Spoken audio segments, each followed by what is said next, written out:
Welcome back to the Friday Five for August 30th, 2024. My name is Andrew Ayers. I'm an estate planning and business law attorney with offices in Edina, Minnesota, and New York City. On Fridays, we take a quick look at 5 questions from the week in about 5 minutes. So let's get into 5 questions and get you out of here for your holiday weekend. Question number 1 this week: can friends own a property without an LLC? So in this case, I had a call with a few friends who are looking at buying an investment property together, and they've done some research, and they've seen that they probably want to consider creating an LLC to own their investment property.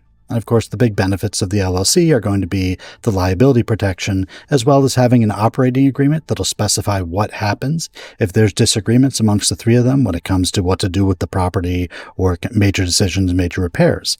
So if we just own it in our individual names and we don't have any kind of agreement between the 3 friends, then the question is what happens when they all disagree. So the simple answer here is, can friends own the property together without an LLC? And yes, they can. And we discussed that that's always a possibility. The 3 of you can buy it in your personal names. You can go through the process. You get the deed. It's in your names and it's your property, and that's fine.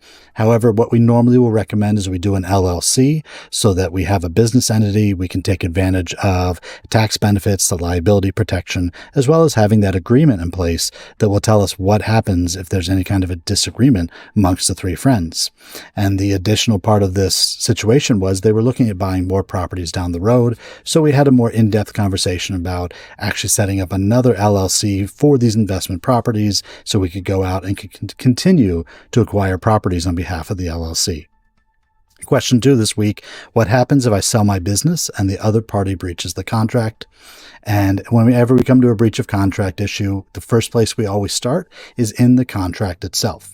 So this situation was somebody had sold their business to somebody else. There was a 10-year payout period for the money. And so essentially what this person was getting was royalties on the business, meaning that the party that purchased the business was supposed to pay a certain amount of money each month as part of the pay down process. That money is coming out of the ongoing profits of the business because it was a very profitable business. But as things happen, in this case, the purchasing party did not make all the payments, and it started to be late on some payments, and the full amount isn't there. And the question is, what do we do next? And so we have to look at the contract. And in this case, hopefully the contract has a provision that says if the purchaser does not make the payments, you have the right to take the business back. And then when you have the business back, you can sell it to somebody else or even enter a new agreement with that purchaser. But you're not just out of luck without any recourse. You do have a right, but the key is to make sure your contract is drafted correctly so we know what happens in these situations. Question 3 this week: why are business debt collectors so aggressive? So if you've ever dealt with a business debt collector for your business, you've probably experienced that they are not pleasant to deal with. They can be very aggressive, lots of phone calls, lots of emails, and the tone can be very harsh. Now, if you've ever dealt with debt collectors for a personal debt, you've probably noticed it's a lot kinder, if you will. There's a lot more formalities. You can ask for questions about the debt. You can dispute that you owe the debt. There can be a lot of other options available to you for repayment, and it seems like almost a different world. And the reason is those personal debts are governed by the Fair Debt Collection Practices Act. We call it the FDCPA.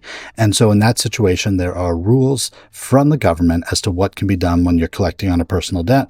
However, that FDCPA does not apply to business debts. And in this case, one of the reasons business debt collectors are often so aggressive is the debts that this caller was calling about were not personally guaranteed by the person. It was just guaranteed by the business. So in that case, if the business goes under or goes bankrupt, there's no money left to pay the business debt collector, and they have no ability to go after personal assets. So in those situations, they tend to be more aggressive to try to get you to show up and actually pay the bill. And they're actually trying to get him to pay personally as well, because they realize they have no recourse if the business goes under. Question 4 this week: how long does it take to draft an estate plan? And this is a very common one. And my answer to everybody is it really is going to depend on your part of the equation. So a lawyer can put together the documents for an estate plan relatively quickly. If you give us the right guidance of who you want to have and what roles and what we want to do with your legacy, the document is actually pretty straightforward. What takes time is for you to review the document and make sure you're comfortable with what you are signing. Now, in some cases, attorneys will actually not even show you the document in advance. They will just prepare the documents, have you come into their office and just sign the document. That's not how I do it in my office. I want you to see the document in advance. I want you to read it. I want you to ask questions. I want you to understand this document before you sign it. And that's why it can often take a little bit longer to draft an estate plan. But normally my rule of thumb for people is about 2 to 6 weeks when we're preparing an estate plan. And that gives us time to review the documents and then get you on the calendar for a signing meeting. And question 5 this week, do I need a trust for each property I own?